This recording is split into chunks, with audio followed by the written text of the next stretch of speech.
All right, let's talk about this very cool property that alternating series have whenever you want to estimate the sum of the series. So most of the time it's pretty hard to tell the actual sum of a series.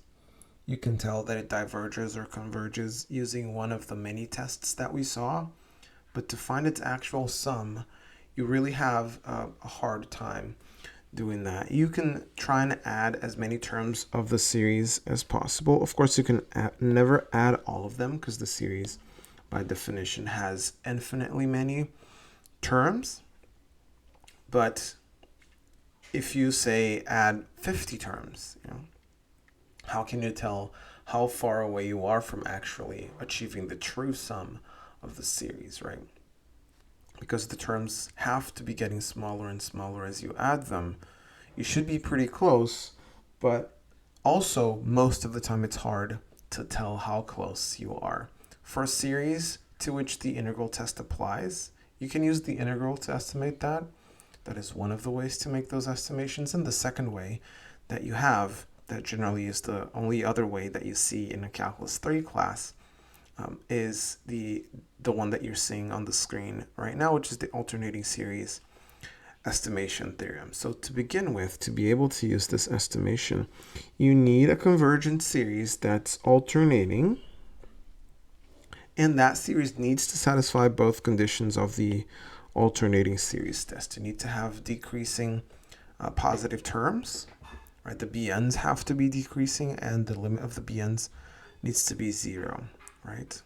So even if you have an alternating series that doesn't do those two things, then that theorem doesn't apply. You can have a convergent alternating series that doesn't do those two things, meaning maybe the limit of the bn is 0, but the decreasing, the sum, the positive terms aren't decreasing, so this is not going to apply directly. But if you do have those conditions, then you can use this theorem here. So let me try and explain how this works through the example, which is our favorite, -1 to the power n. And let's go from 1 to infinity. And I'll actually start from n minus 1 here to match this, and also to make sure that the first term is positive. So you can see that this converges. We know, we saw this before. But one thing that I can do is just find the SNs to see how far away I am from the actual sum of the series. So if I try and find S1, as you know, this is 1. Okay. And if I find S2, this will be 1 minus 1/2, and that's just obtained by plugging in 2 here. This 1/2, it becomes negative because I have -1 to the power 1. So that is 0.5. That's 0.5. I use my calculator. I haven't used it yet, of course. I don't need the calculator for this value, but I will use it soon. But I'm going to also plot my series here, my sequence of partial sums. So for 1, for 2, for 3, for 4, for 5. I'm not going to plot this many terms, but I'll make the scale a little bit bigger. I'll do 1 here. So S1 is 1. That's S1. S2 is 0.5. And now if I try and calculate S3, that will be 1 minus 1/2 plus 1/3, right? So 1/2 plus 1/3. Okay. So that will be, you can tell first of all that this is going further up. From the 0.5, we're adding 1/3. Yeah. So from the 0.5, we're adding 1/3.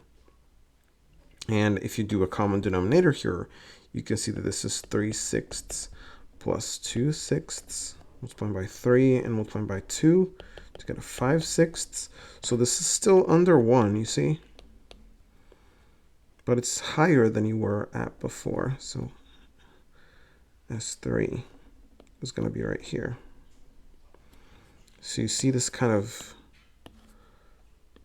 up or down and then up behavior. And next time you're going to get an S4 that's 1 minus 1/2 plus 1/3 minus 1/4. So the first three, as we know, add to 5/6 and then subtract 1/4. Just by this, you can tell you're going to go further down, right? And if I do another common denominator here, I believe it'll be a 12. So I do a 10/12 minus 3/12, like so. 7/12 would be my next estimation here. So again, it's going to be a little further down. If you use your calculator now, you can see that your S4 is going to be a little further down than the S3, but further up than the S2. You can see that? Yeah, it's going to be up. And we did this when we were sort of proving the alternating series test to prove that this thing converged. We said that the even terms were formed an increasing sequence. You can see if you do the S6, it's going to be a little higher, a little higher, a little higher. It's never going to go beyond the S3 though, or S1 and whatever. And the odd ones are going to keep coming down. So what's that saying actually? This is telling me that if I only add the four terms, I'm a little closer than I was before, and how far I was from the actual series, the actual sum of the series S is some number here in the middle, yeah. S being the limit of the sequence of partial sums. This green height here being the true sum of the series. How far away you are needs to be less than how much you add every time. Because at S3, you are this far, right? If you added this sort of brown distance, you would be at the correct sum, or subtracted this brown distance, you'd be at the correct sum, but that's not what you do. You subtract too much. Yeah. So the number that you add or subtract here is A4 to get S4, and that's too much, meaning however much you needed to add, the remainder was less than A4. So R4 was less than A4. R4 is how far you are from the true sum, the green line there. And A4 is what you do next. If you take a step back, right? This is at S2. So this distance is R2, how far you are at S2 from the true sum. Right, again, Rn is S minus Sn. This is this brown distance. When you add A3, you go from S2 to S3. So you move this much. This would be your A3. And that's too much. That's more than what you had to add to get to the green line. So your R2 is less than you see here, A3, right?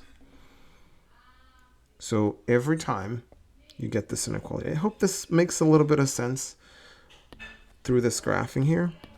If it doesn't, what's the moral of the story? What do you have to remember for a test or an exam? You have to remember that the first term you neglect is more than the remainder of the series. The first term you would add next is more than how far you are from the actual sum of the series, of course, in absolute values, right? And you can sort of determine whether it's up or down based on the alternating behavior of the series. And again, in absolute values, okay? So how do we use this knowledge? This is what you got to remember. How do we use this knowledge to estimate sums of series? Let's go down a bit to the example.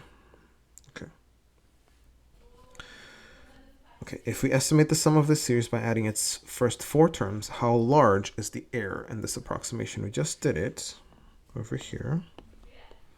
That's S4. When we add the first four terms, that's 7/12. You see that? I'm going to drag all of this down with me, because that's part of the solution to the problem. the true sum of the series, S being the limit of Sn, is not this though. It is something else. I have to keep adding, right? But how far I am from this, which is our 4, as n equals 4, is S minus S4. So this would be the sum from the 5th number on, and that's less in absolute value than the 5th number, than B5. Yeah. So less than 1 over 5. Right? Because my Bn, as you know from the series, Bn is 1 over n, is the positive term without the alternation. So this is less than 0.2. This is how large the error is in my approximation. So even though by looking at this series here directly, 7 over 12, right? I know this is the sequence of even terms, so it is under my actual series. The odd ones are positive, so they add more. So the actual sum is going to be higher than S4, but it can't be too much higher. So that means this is the answer to the problem already, this boxed 0.2. But to go a little deeper in the intuition, we can say that the actual sum of the series is between 7 over 12 and 7 over 12 plus the 1 over 5, right? Or you can use fractions if you want, but if you want to use a calculator here, and I want to use a couple decimal places, what's 7 over 12? That will be 0.5833, and if I add, like I said, 1 over 5, of course that's going to be just 0.2 more. Yeah, let's use 4 decimal places, it's fine. So you can see the actual sum of the series is here. If you're not happy with this approximation, you can just add more terms, and then you can get closer and closer. And surprisingly, in a separate video, I proved this. The actual sum, if you add it all the way, that's the natural log of 2. It's kind of a convoluted proof using power series. So you sort of add an x that you don't need and then make the x equal to 1 later on to use a logarithm and get the natural log of 2 here. But the natural log of 2 equals if you use, let's say, 4 decimal places again, 0.6931. So you can see that falls within this range. Though it's kind of far away, you can make it better and better by adding more and more terms. So again, to solve this problem, what's in blue is enough, but this discussion in green with this additional black text here is kind of interesting as well. Okay, another example. Rather than asking the error and using a certain number of terms, I can ask you the opposite question, which would be how many terms to get this much error. Now, I don't really like this wording here, to be honest. Getting the sum correct to 3 decimal places. Personally, I don't like it. I'll explain what it means. What it means is that if you round the sum that you have to 3 decimal places, you want that to be correct. It's not exactly just whatever sum you have is correct in 3 decimal places. It means get the sum and then round to 3 decimal places, right? And how do you go through this? 3 decimal places would be, so the smallest number with exactly 3 decimal places is this guy. Take half of this, that will be 0.0005. And you want this number to be the most possible error that you have, right? Because when rounding, we're just thinking, we're not solving the problem exactly yet. When rounding, let's say you have a number that's 1.0046. that would be rounded up to 3 decimal places to 1.005. Yes. Even if you add 0.0005 to this, it becomes 1.0051, and when rounding, it's still 1.005. So adding this much doesn't change the 3 decimal place approximation of your number, right? So it's not that the sum you have has the correct 3 decimal places, first 3 decimal places, but that the answer you have when rounded to 3 decimal places will then have the correct 3 decimal places. Maybe I'm going around this, overcomplicating this for you, but as long as it makes sense, let's continue and solve the problem. Long story short, 3 decimal places is 0.001. Half of that is 0.0005. We need error to be less than this boxed 0.005. So to actually solve the problem, I need bn plus 1, which is the error estimation from the theorem, to be less than 0.0005. And then again, on this series on the top right there, the bn is 1 over n factorial, but because I have bn plus 1, I have 1 over n plus 1 factorial, which is less than 0.0005. So I need the first neglected term to be less than this much. If I'm adding n terms, the neglected term is the one that I didn't add, the first one that I didn't add. So that's when I plug in n plus 1, right? So that's why n plus 1 factorial. And so factorial equations aren't super easy. Inequalities especially aren't super easy to solve, but this one's not too bad. I just plug in a bunch of factorials. So what's the first n value that makes this happen? So 0 factorial. 0 factorial is 1. 1 factorial is 1. 2 factorial is 4. 3 factorial is 6. 4 factorial is 24. Where am I going with this? Maybe you don't get what I'm trying to do. So let me really point it out. This is the same as having, if I take the n factorial over to the right side and take the 0.0005 over to the left side, this becomes n plus 1 factorial needing to be greater than whatever this thing is, right? So I'm going to multiply by 1, 2, 3, 4, 10 with 4 zeros. So 10,000 over 5, like so, right? So 1, 2, 3, 4. 1, 2, 3, 4, like that. And then divided by 5, right? And then I can multiply by 2. This is kind of roundabout, but I like this. So this is 20,000 divided by 10, which is pretty nice. It's just 2,000. So I need n plus 1 factorial to be greater than 2,000, and then I'll have my answer. This was not hard calculation, by the way. I just really like showing this. 0.0005 equaling 1 over 2,000. It's fine. I just like doing that. So I need this to be greater than 2,000. So I keep searching for factorials until I get something that's greater than 2,000. And so 5 factorial will be just 24 times 5, right? So remember, 5 factorial is 5 times 4 times 3 times 2 times 1.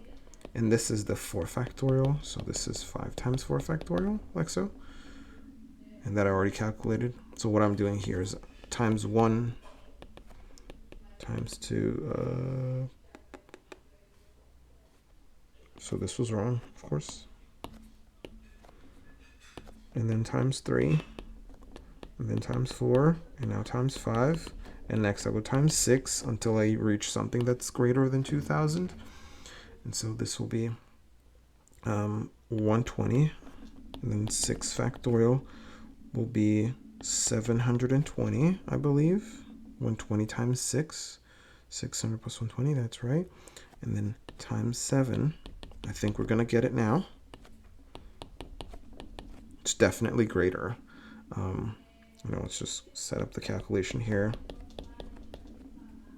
It's going to be 0,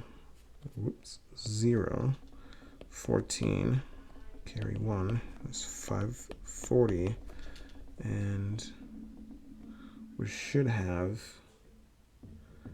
what did we need again? Well, we needed to be greater than 2,000. Okay.